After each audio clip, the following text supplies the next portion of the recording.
The Arcane Archer has officially been updated for D&D 5.5, and today I'm building one to see how it compares to the old 5e version. Here's a little spoiler warning. They're pretty freaking fantastic, and the build that I put together for them today outclasses every other ranged weapon user I have ever built, and outdamages most of the melee and spellcaster builds I've done to boot. Does that surprise you as much as it did me? Stick around for the deep dive. Welcome to D4.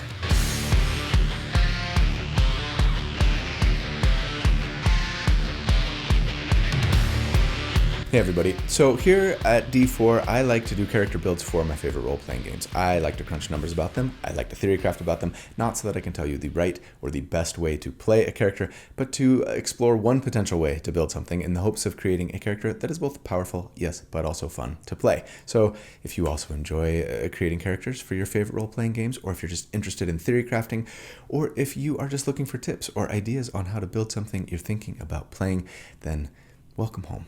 This is where you belong, right here. And I'm super glad you're here, so thanks for watching. My name's Colby. I mentioned this last week, but yes, we've got early access to some of the coming out in September Arcana Unleashed book from Wizards of the Coast. Last week, I did a build for 2 of the new subclasses that we've been shown so far, the Mystic Monk and the Transmuter Wizard. Check it out right up there if you missed that.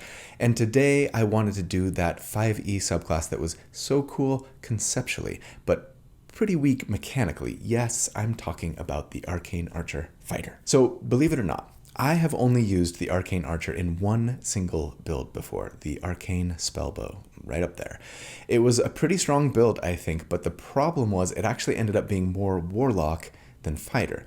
That was for a number of reasons, not the least of which was the way that Grasping Arrow used to work. More on that later. And yeah, in 5e, Arcane Archer was seen as fairly weak compared to other fighter subclasses. It had a lot of issues. First, you only got 2 arcane shots per short rest, which was really painful, frankly. Second, you were forced to use a long or short bow in order to use those arcane shots. And back in the 5e days, the best builds for ranged weapon users involved using the hand crossbow, right? So in the end, the Arcane Archer was just kind of worse than most other ranged weapon builds you could potentially make, damage-wise at least. Even other ranged weapon using fighters like Battlemasters who weren't restricted to weapon usage and got twice the number of superiority die compared to the Arcane Archer, right, to augment their attacks with, they were just better ranged weapon users. But the update is here. Everything is fixed, right? Well, not exactly. Once this book comes out, I think you're going to see Arcane Archers are undoubtedly stronger, no question. They got some damage increases, some quality of life improvements, and even a little bit of additional utility. But their best arcane shot got nerfed, at least damage-wise, in my opinion, and I personally don't love some of the decisions that Wizards of the Coast made, but you know what? We'll get into all of that as we go. Here's one bit of news that will really please a lot of you, I think. I do think now that the best, strongest, most well-rounded Arcane Archer is just a single class fighter. No multiclassing. And that's how I'm going to build him today. I know. I'm just as shocked as you are. Part of me wants to go single class just so that I can showcase every single subclass feature, since surely some of you are just here to learn what all of the changes are, but I've got other reasons for just staying fighter all the way that I will get into as we go, and I will discuss also potential multi-class options along the way too, and their pros and cons, so let's just jump into this thing, shall we? I proudly present D&D build number 263, the Arcane Arbalist, the Magic Missiler, the Hawkeye, the Bursting Bolter, Arcane and Able, it's clever. The Magic Marksman, the Witch Bolt, also clever. Hocus Bocus, the Mystic Ballistic. Thanks as always to everyone in the Discord server for the wonderful suggestions. I think this week I'm going to keep it a little boring and just call it the new and improved Arcane Archer. Sorry, I think it just gets more clicks. Huge thanks to my good friend Randall Hampton for the fantastic artwork that he put together for the build this week, like he does every week. And this week, I just want to emphasize, he just launched a Kickstarter. Many of you know that Randall has a TTRPG that's kind of family-friendly, a little more kid-oriented, called Little Game Masters. Well, he's basically launching a monster manual for Little Game Masters called Little Game Monsters. It's in Kickstarter right now. Go check it out. I'll put links in the video description when I link to all of Randall's other stuff as as always, so that you can go check them out. And yeah, give them some love, back that thing. Really quick, before we get into the build, I am thrilled as always to have World Anvil as a sponsor today because they are the best world building, writing, and game mastering software in the world. Did you know that World Anvil was actually built by two people who were authors and GMs? They just needed like a great tool to help them manage their writing, their world building, and their games for their players. It's why I think it's such a fantastic site for managing all of those things, because the people who built it knew exactly what authors, world builders, GMs, and players like need and want from a management tool like this. And so it just wonderfully meets all of your needs and wants for creating and sharing your world with others. For those who don't know, World Anvil, they make it so easy to build and flesh out your world in a way that's super accessible for your players. It helps you create wiki-style presentations of your world and your writing, including my favorite feature, their interactive maps that can turn maps that you make into interactive clickable pages. There's the Chronicles feature, which helps you combine those maps with custom timelines so you can plot events across time and space for your world and your campaign all at once. But of course, World Anvil isn't just for GMs, it's for players too. It's got the most extensive character management tool you can find. We're talking character sheets, journals, inventory management, spell books, everything that a player needs to track and manage their character and their story. And it's compatible with over 100 different TTRPG systems.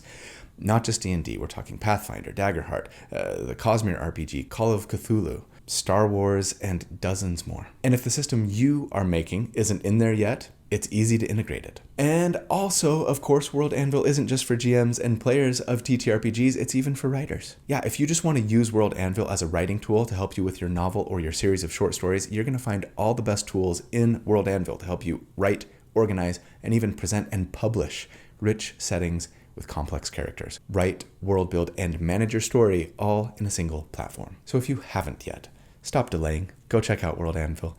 You can sign up for a free account to test it out. When you do, I would love it if you'd use the link that I put in the video description in the pinned comment as always, so they know I sent you. And yeah, if you decide to get a yearly subscription, great investment. Use the code D4 at checkout and you will save an amazing, whopping 51% off of your subscription. It's like 2 for the price of 1.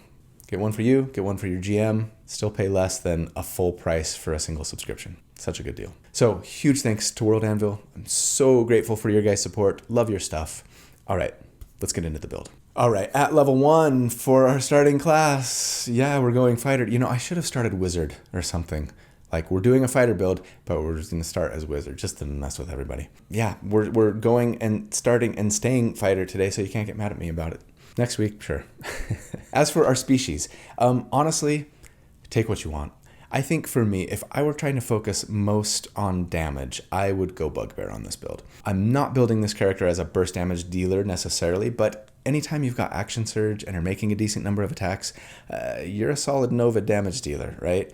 So why not add to that a little? Going this route is going to raise our overall damage per round a little bit, thanks to the Bugbear's surprise attack feature that lets them add 2d6 damage to every single attack on their first round of combat, so long as the enemy hasn't taken a turn yet. But again, as always, if something else is really calling to you, go for it. It's not going to have a huge impact on the overall damage numbers either way. Comparable maybe to what you'd see from a Fire Giant Goliath or a Goblin, but there's more to the game than damage, so PYF, pick your favorite. As for our background, as always, I say take an old one or, a custom one if you can, but if not, I'm going to go something that I've never taken before from a resource I've never used before, and that is the Shadowmoor Expert background from the Lorwyn First Light resource. This thing came out a while ago, and I've never touched it. I know most of you can play with anything that's in D&D Beyond, so I assume this is available for almost everyone, but if you'd rather go another route or you can't use Lorwyn First Light, that's fine. Getting something to give us the alert feat would be especially good if we're going Bugbear, especially since, going before your enemies is even more important than ever on a Bugbear, or sure, lucky is always good, etc., right? But Shadowmoor Expert gives us the ability score increases we want and also the origin feat, right?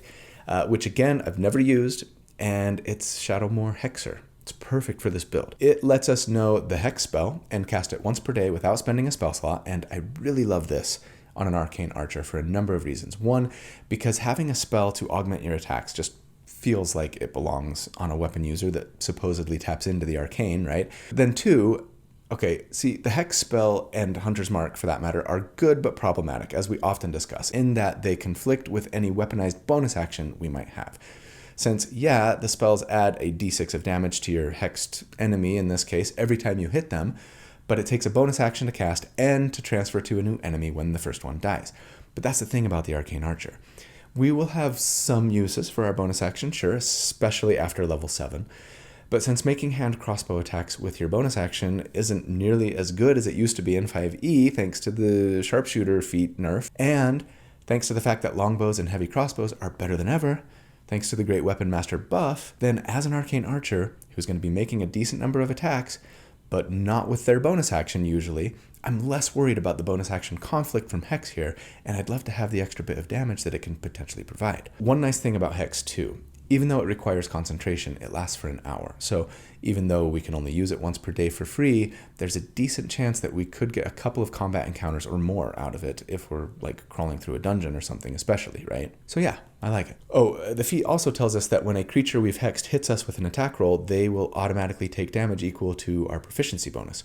No more than once per turn, but otherwise no limit to how often this happens, and no saving throw for the enemy either. It's pretty great, honestly. I'm not going to add it to our damage report or anything, but we will get a little mileage out of this for sure. And I need to make a note to add this feat to the eventual, updated Thornlock build that I do one day. I love stuff that returns damage when you get hit.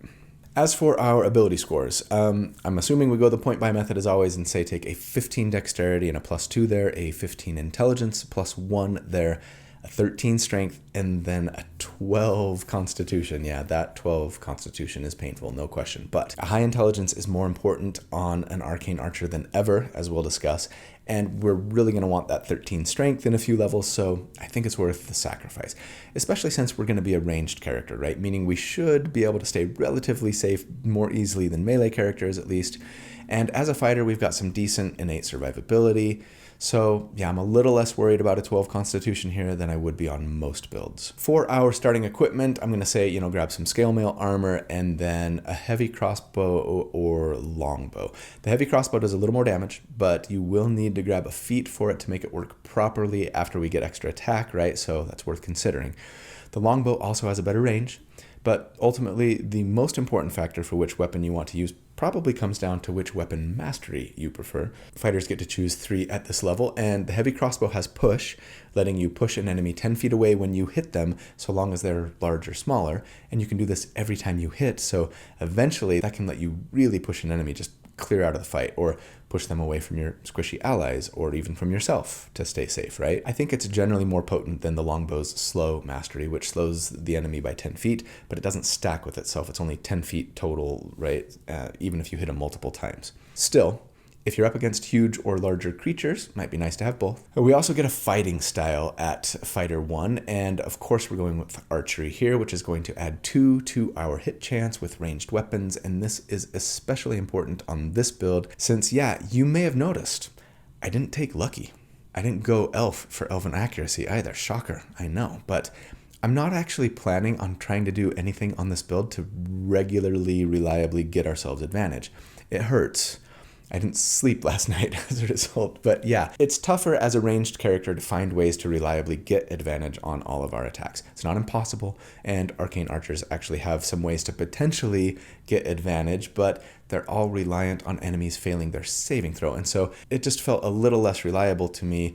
In the end, I just decided to rely on that extra hit chance from the archery fighting style to help make up for the lack of consistent advantage, and spend my origin feat and other things on stuff to just straight up increase our damage.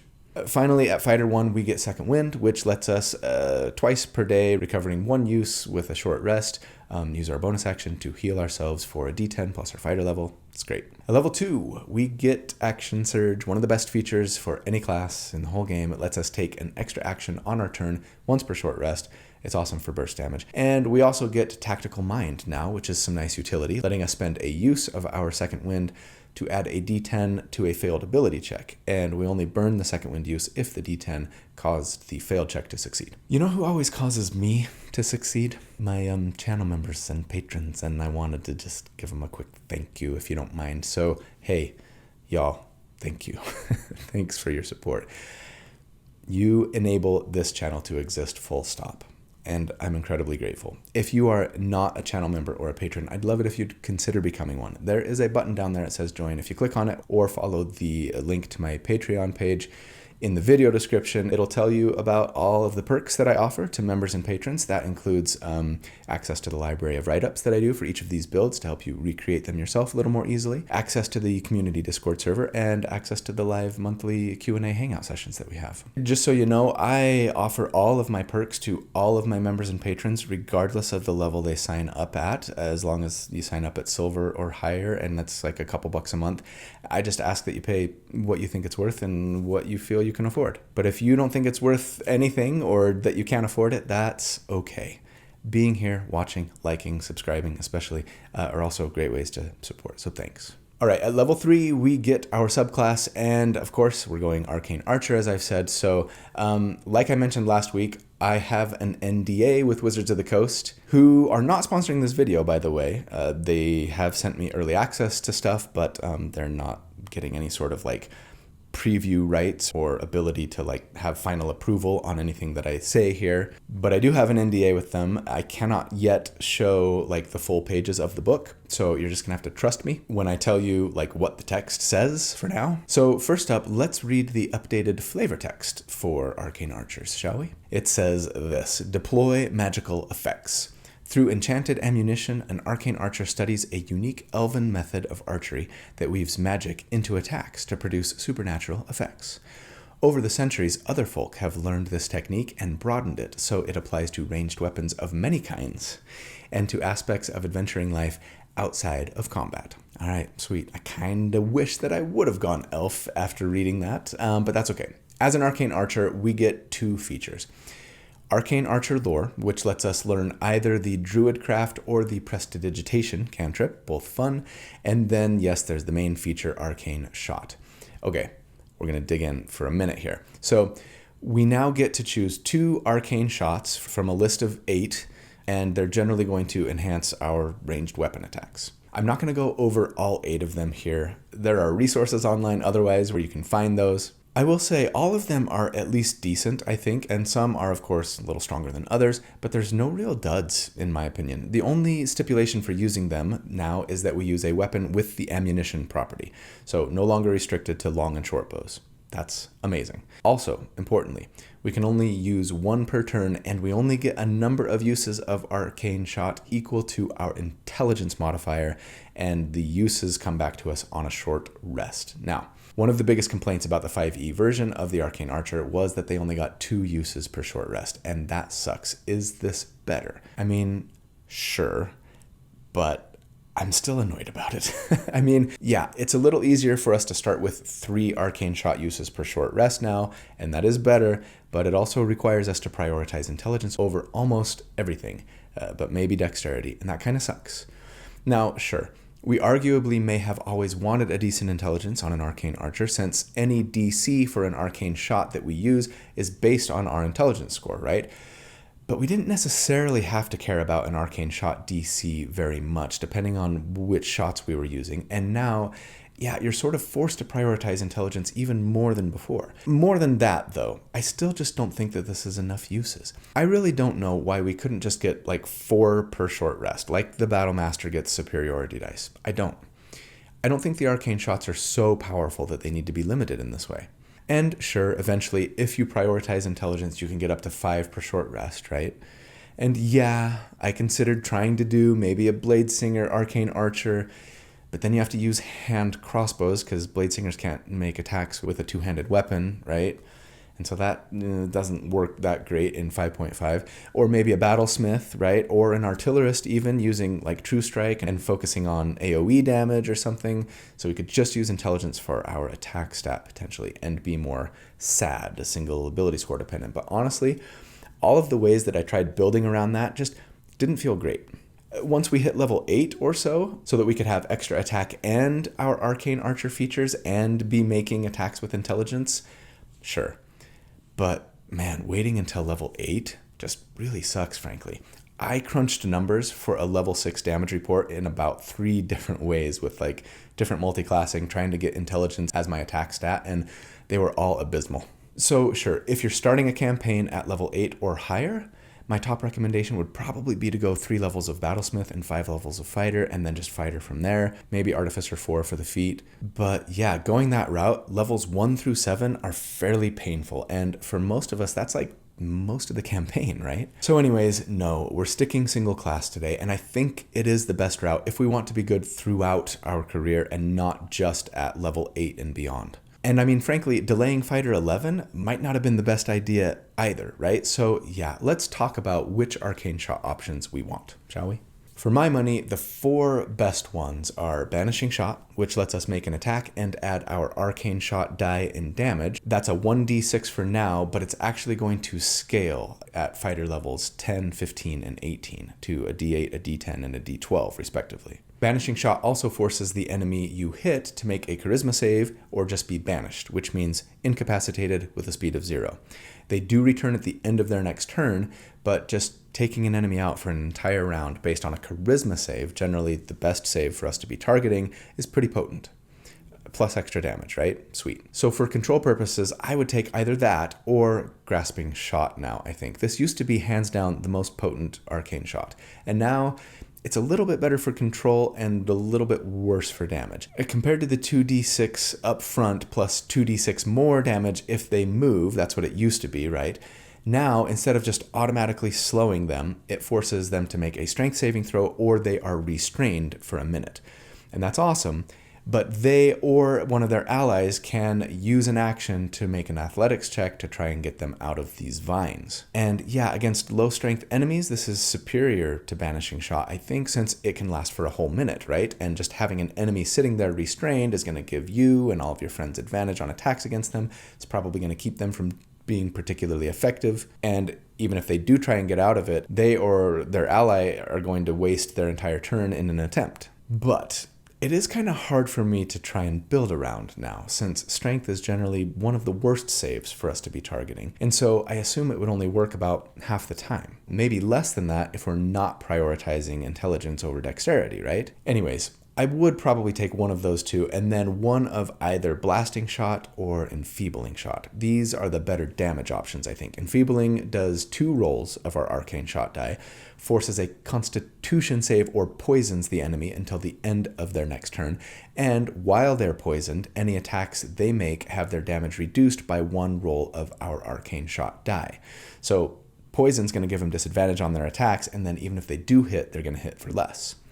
This is really great if the enemy isn't immune to the poisoned condition and is likely to fail a Constitution saving throw. But yeah, those things are strikes against it for sure. And then there's Blasting Shot, which is probably the best multi-target option. Piercing Shot is good too, potentially, but Blasting is nice because it'll be a little easier to hit multiple enemies with, I think. It explodes when you hit in a 10-foot radius around your target, dealing 2d6 force damage to everyone in that area, including your target, and there's no save for half damage. The downside here is that it might hurt your friends too, right? But yeah, when I crunch numbers, I'm going to go ahead and assume that we're using Blasting Shot and maybe just add that 2d6 to like 1 additional enemy.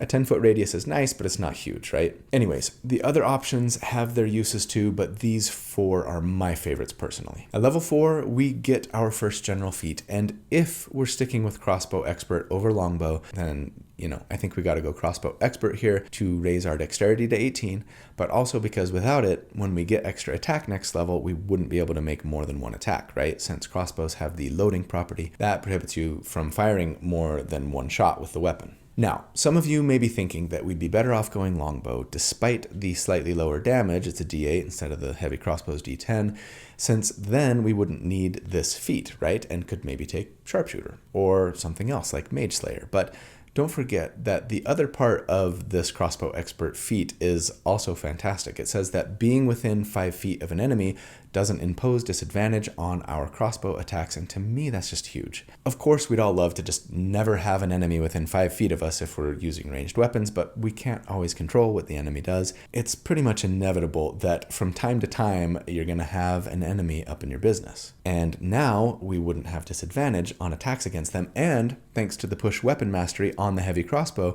we can push them away when we hit them, and then move on our turn and not worry about taking an opportunity attack, right? It's just really great synergy and makes the heavy crossbow my favorite ranged weapon in D&D now. At least combined with this feat and the next feat that we're going to be taking in a couple of levels. All right, at level 5, we get Tactical Shift, first of all, which says that when we use Second Wind with our bonus action, so to heal ourselves, right, we can move up to half our speed without provoking opportunity attacks. So sure, maybe we don't need the crossbow all that bad after all. But hey, if I can use my bonus action for something else, like casting or transferring hex, I'd rather do that. So I'm still happy to have the crossbow. Regardless, this is a nice option if we need it. And then yes, of course, we get extra attack so that we can make 2 attacks instead of 1 when we take the attack action. At level 6, fighters get another feat, and that's just so great. Extra feats are just one thing that make fighters feel so good to build around. And yeah, I'd want to grab Great Weapon Master here, since heavy crossbows are, well, heavy. And the feat works with all heavy weapons now, not just melee ones. Unfortunately, the feat has a prerequisite of a 13 strength, and it would bump our strength by 1 to 14, hence why we had to sacrifice our constitution, right? But as I said, I think it's worth it, since this feat lets us add our proficiency bonus in damage to all of our heavy weapon attacks that we make just with our attack action now, not with our bonus action or reaction, but that's okay. Especially on this build, we don't mind so much, especially because it would continue to work when we use Action Surge, right? Okay, at level 6, it is time for our first damage report. So let's talk about what combat would ideally look like for us at this level. At least during 1 combat encounter per day if we had all of our resources to burn. On round 1, we're going to cast Hex with our bonus action on an enemy who hasn't taken their turn yet, right? Make 2 attacks against them, Action Surge, and then make 2 more. We would add 2d6 to each attack if we're a bugbear, plus a d10 from our heavy crossbow, plus 3 from Great Weapon Master, and 4 from Dexterity. On the first shot that hits, I'm going to assume we'll spend an Arcane shot to do a Bursting Arrow for 2d6 more damage to them, and yeah, I'll assume 1 other enemy. Obviously, that might not be the best choice, whether because there are no other enemies nearby, or there are allies nearby, or because you'd rather banish, or enfeeble, or grasp them instead. But exploring what's possible, damage-wise, this is what I'll assume. On rounds 2 and 3,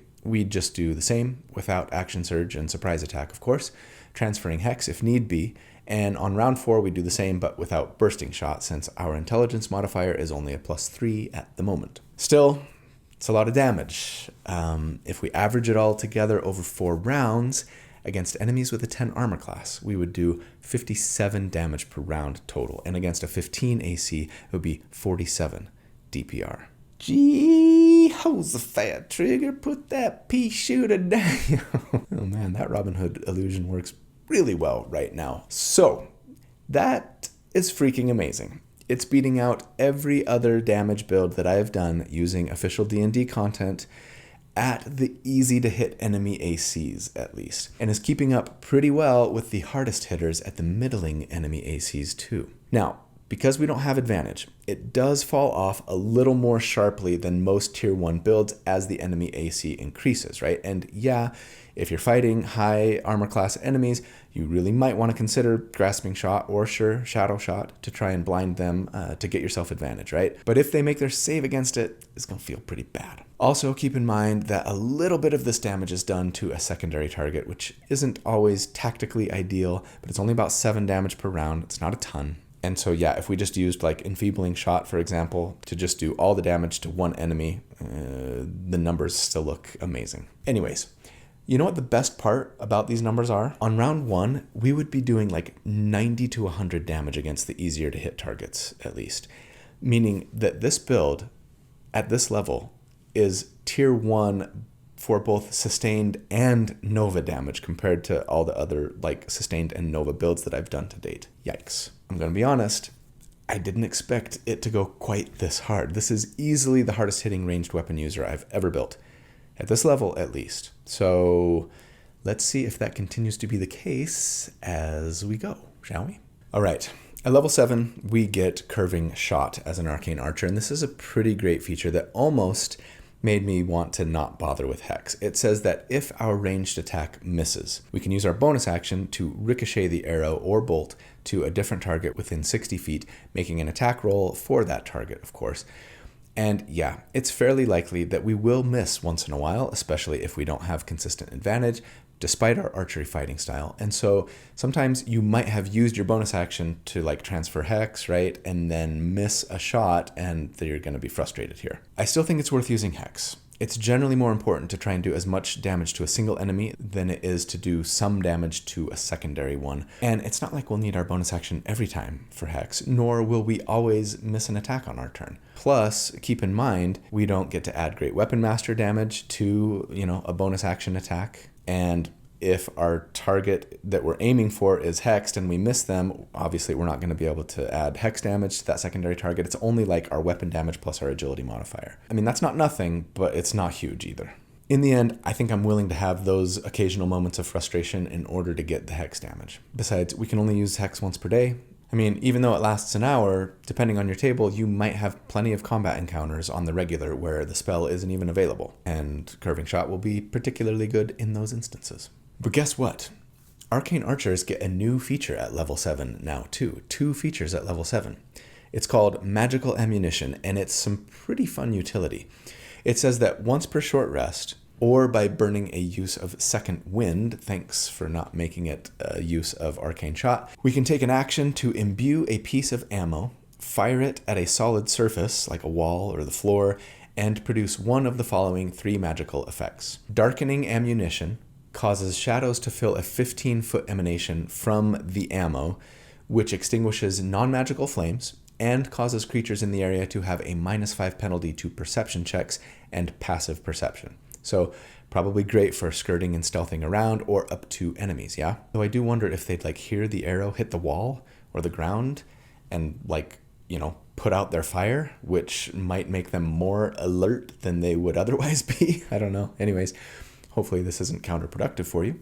Then there's Unlocking Ammunition, which causes a loud knocking sound audible up to 300 feet away, but then any object within 15 feet that is stuck or barred or locked with a non-magical lock becomes unstuck, unbarred, and unlocked. It's pretty cool. Then there's Vine Ammunition, which sprouts a 120-foot long vine that lasts for 10 minutes and is climbable.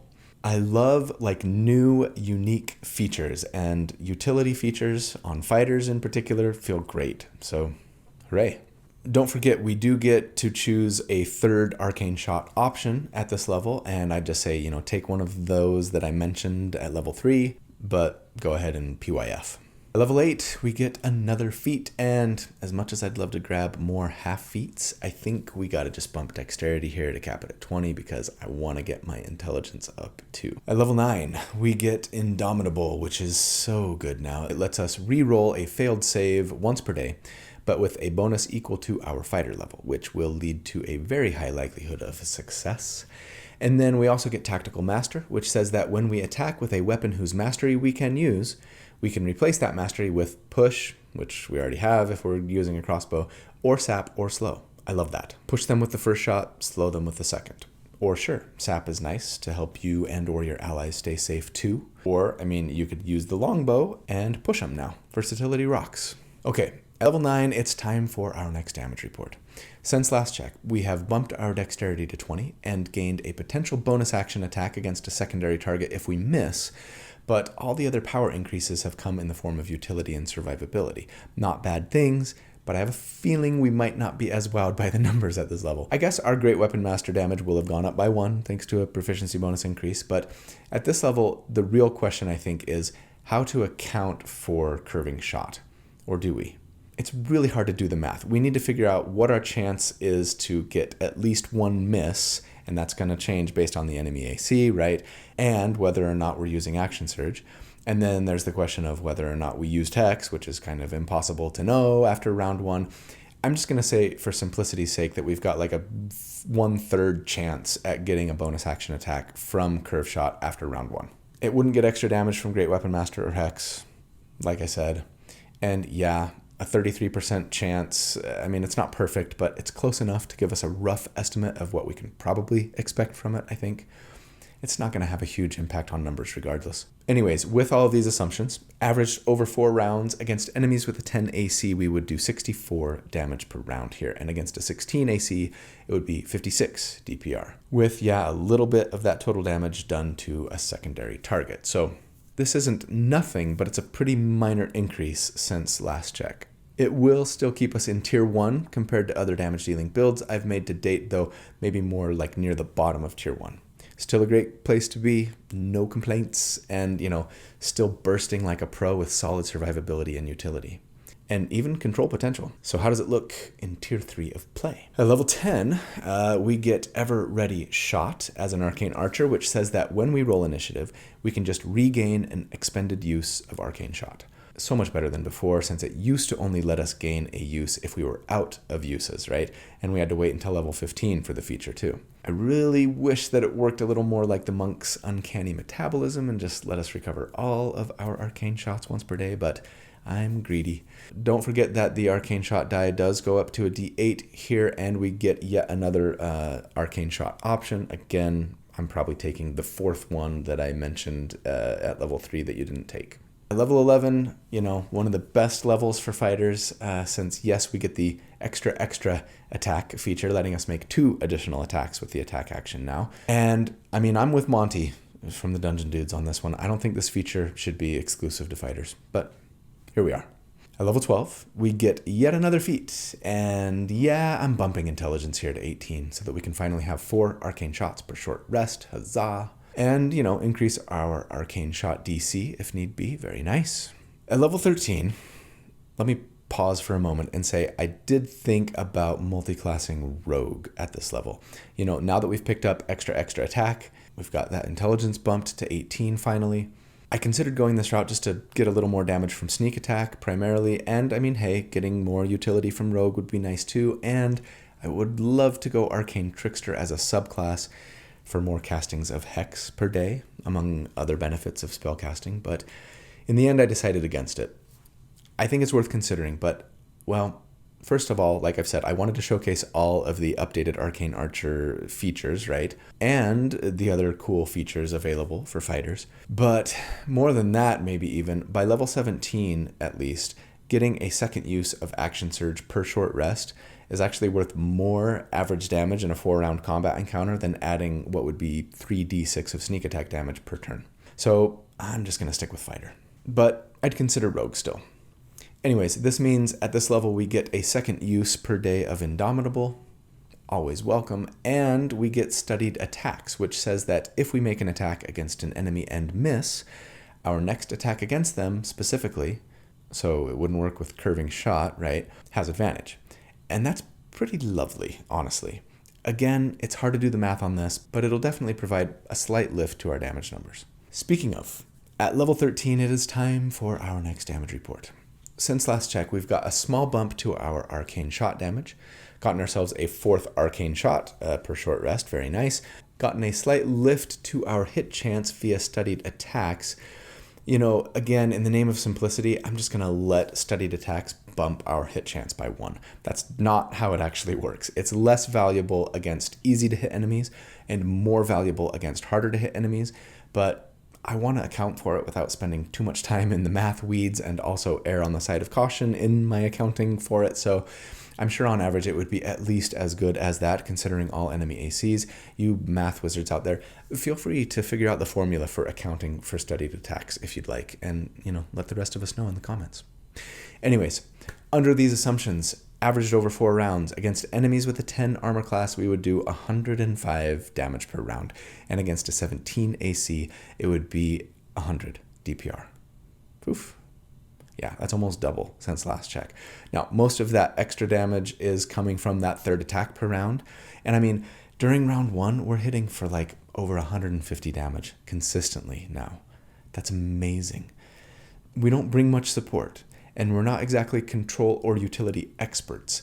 But what we do well, we do it very well. That's kill bad guys, in case that wasn't clear. We are firmly in the middle of tier 1 compared to other DPR builds to date at this level, and I don't think we're leaving. So let's bring this build home, shall we? At level 14, we get yet another feat. Fighters are awesome, and yeah, I'm just going to cap our intelligence at 20. It seems silly not to, even if it doesn't technically increase numbers for the spreadsheet anymore, right? Since I'm only assuming a 4-round combat encounter. Feel free to go a different route if you really want to, and I mean, I probably should have said this a long time ago. At some tables, sharpshooter is going to be more important to have. If enemies are often benefiting from cover at your table, whether because they're intentionally hiding behind stuff or because your DM gives them some cover if there's a creature kind of interrupting your line of sight, right? Then get sharpshooter and get it early. Probably take it at 4 and use a longbow, right? If not, maybe at 6 or 8. Anyways, at level 15, Arcane Archers get a new feature, Indomitable Teleport, and this is just freaking awesome. It says that when we use Indomitable and succeed on the save as a result, we can also teleport up to 60 feet. I love that. I mean, if you're making a save, you'd probably like to be somewhere else. So here you go.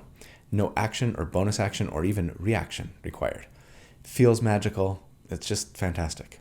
We do get another arcane shot option here. Go ahead and PYF. I think I'm probably taking Shadow Shot, maybe Piercing Shot. And then yes, our arcane shot die goes up to a D10. At level 16, another feat, and I think I'm probably just bumping Constitution at this point. I mean, sure, maybe grab Mage Slayer if you haven't, and then you could bump Strength to 15, and that would let us wear heavy armor without being slowed. But yeah, I want more hit points, and I want better Constitution and concentration saves.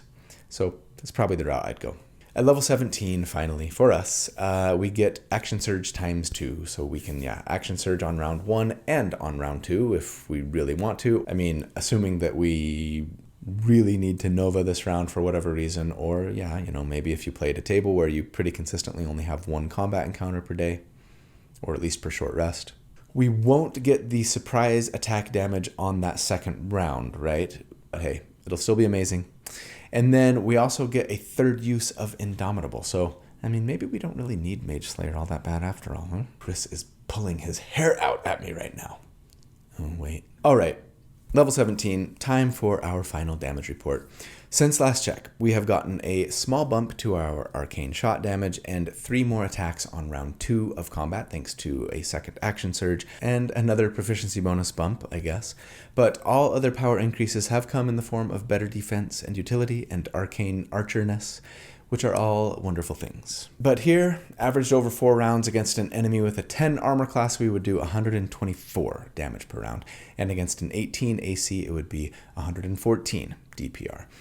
And that is, not surprisingly, still tier 1 for damage compared to other builds at this level, though here we are right near the bottom of tier 1.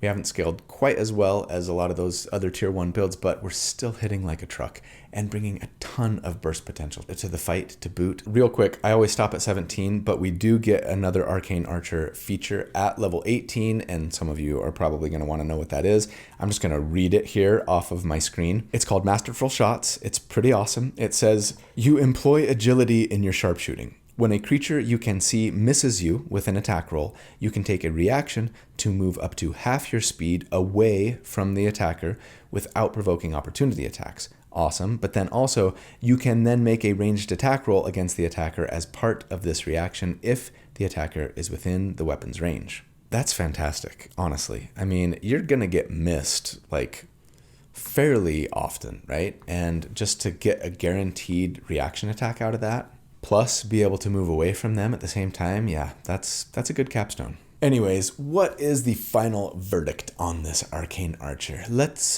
break it down with some final thoughts.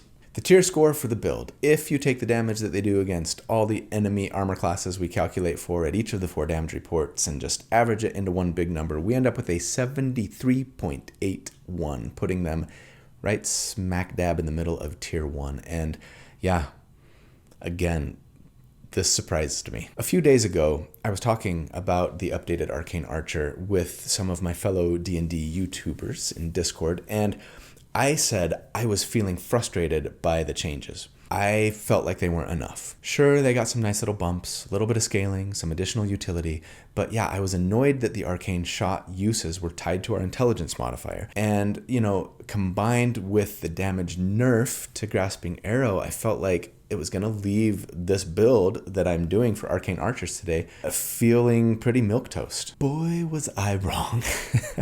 I think I might have underestimated just how much of a lift that we're getting from Great Weapon Master now, since Arcane Archers aren't forced to use longbows or shortbows, and Great Weapon Master works with all heavy weapons, not just melee, right? I also wasn't planning on using Shadowmoor Hexer, figuring I'd grab Hex via the Shadow Touched feat, but maybe not until later, right? So that was going to impact the numbers, plus slow down my dexterity scaling. And yeah, sure, Bugbear Surprise Attacks is doing some decent lifting here as well, even if we're averaging the damage from that Nova round across a 4-round combat encounter.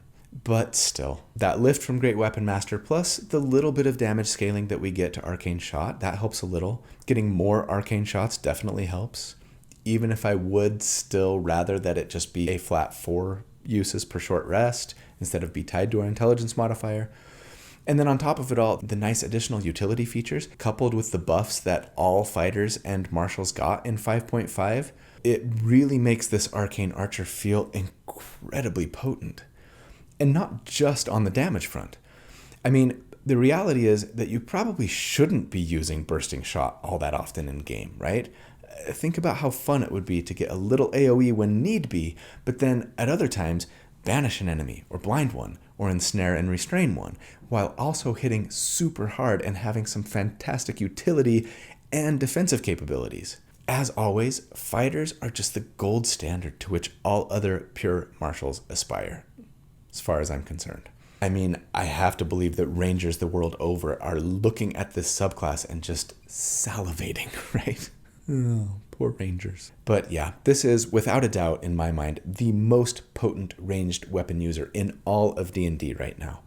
And I mean, kudos to Wizards of the Coast for some solid subclass design. Would I change some things if I could? Sure, but not much.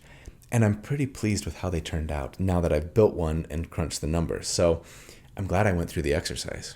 So I hope you are too. I hope you enjoyed it as much as I did, but whether you did or not, that's the build for the week. Take an Arcane Archer for a test drive in the game here. I hope you know that I love y'all. I do. Thank you so much for all that you do for me and for the channel. It means so much to me. I love what I do, and I can do it because of you. I hope you have a fantastic day and a really great week. And if you don't, please, please, please don't give up. All right? Hang in there. You can do this. I hope that you'll do good and that you'll be kind and that I see you again very soon. But until then, take care. Bye.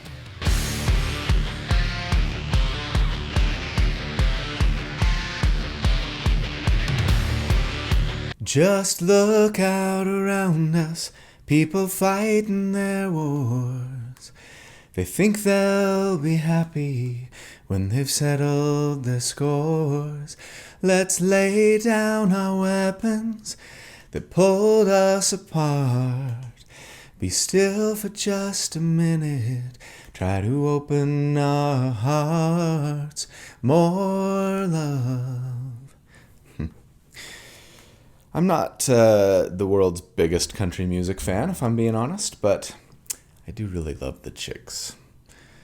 Harmonies, always amazing. Lyrics, great. Yeah, love them.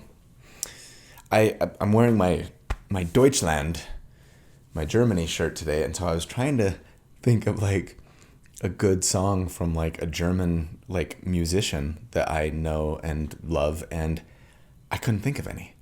And I was like, oh man, I'm like half German. I should know some good German musicians. So, hey, everybody out there, and in fact, especially Germans that are watching, because I know you're there. What's a good German musician or band that I should check out? Please know death metal or techno. Not really my jams. But I mean, if you've got something else, lay it on me. Siri, I think you and I have a misunderstanding about what airplane mode means. Shadowmoor export get and Arcane Arch and Arcane out. Maybe oh boy.